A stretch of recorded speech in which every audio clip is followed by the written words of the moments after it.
Well,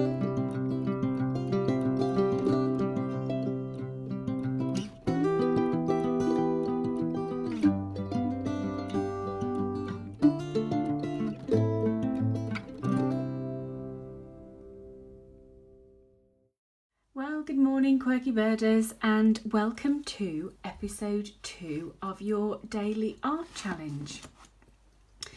Now, this week's challenge is this wonderful, whimsical painting called Bunny Hill. A little bit different than what you've normally done, but I'm sure you're going to really enjoy the process of this painting. So today, what we're going to be working on, we're actually going to be working on this lovely wash on the sky. So we're going to be using purples, pinks, and just a little bit of the battleship grey. So we've got this wonderful warm and quite whimsical looking sky. So to do your lovely sky, what you need to do first is you need to just wet your paper. So just using some clean water on your brush, just literally just paint that water onto the sky. Oh, losing my voice. Just literally just paint that water onto the sky of your painting. Don't saturate your paper too much, just try and keep it nice and fluid, but you don't really want it too wet. And then when it comes to the tops of the hills and around that top of that little poplar tree, just again use your paintbrush to paint the water around those hills and those trees. And the beauty of working with watercolours is that your paints will go where the water is. So try not to get on over the line where your little trees are.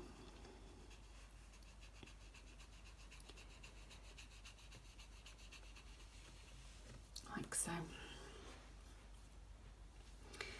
And then we need to start to apply some lovely colours. So I'm actually going to begin by painting in a lovely purple, and that's just going to go right across that top of that sky. And then I'm just going to come just a little way down, not too far down, just a little. Then just work that ever so slightly so you don't end up with some sort of splodgy brush marks. And then I'm going to take up a little bit of the pink, the violety pink.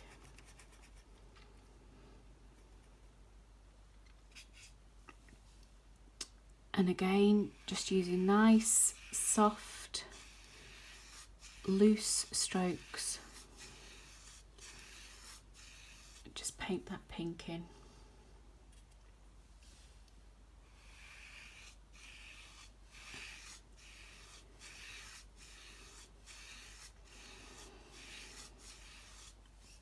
Now where you've got the pink against the purple, just wet your brush and just rub that wet brush along and just soften those two colours together. So, and then finally we just need to do exactly the same with the grey. So just take up your battleship grey, just apply some of the colours along that hill line. So you just need to be a little bit more precise, not so loose with the grey. But like I say, the paint will just sit where that water is, so don't worry too much.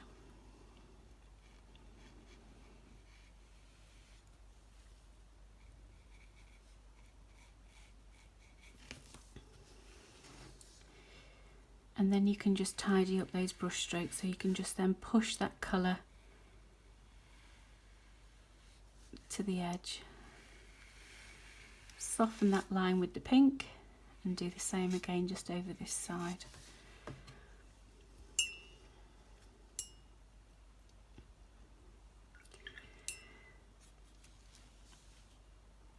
And then just use a wet brush just to soften that line.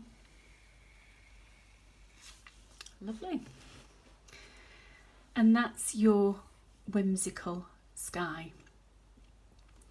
Now, the roofs on our little houses are done in exactly the same technique. They've got this lovely pale wash to them, and then there's just a little bit of glazing that takes place once that's actually dry.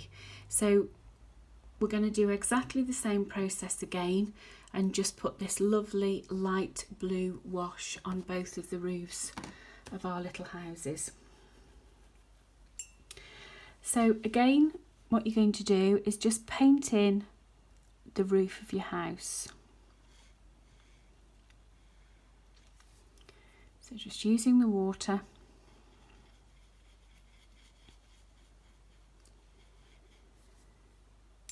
Paint your first one, and then you will have time to work on your second. So just paint your second, but again be careful of that little tree.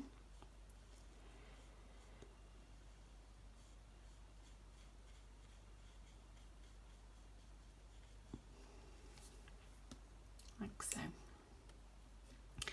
And then I'm going to use a lovely pale, bright pale blue for the house. And we can just drop that paint onto where we've painted with the water. And can you see that just runs beautifully?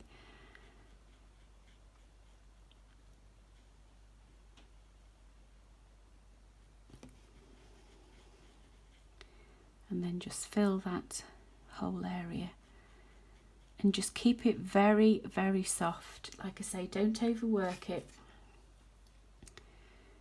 If it's a little bit too wet, then just take up a drier brush and that'll just suck that excess paint up. But you can just manipulate it slightly because it does sit quite nice when it's on at one edge.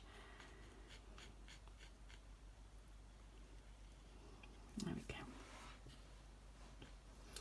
Now the paintbrushes I'm going to be using for this entire process is just my normal little round-headed size 5 brush.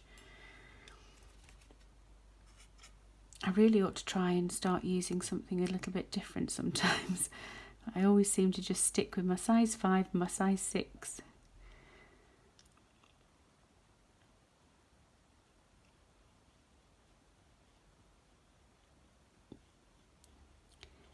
There we go.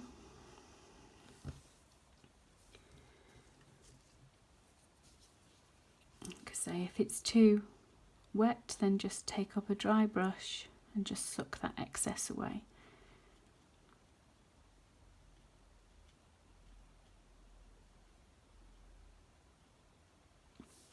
Lovely.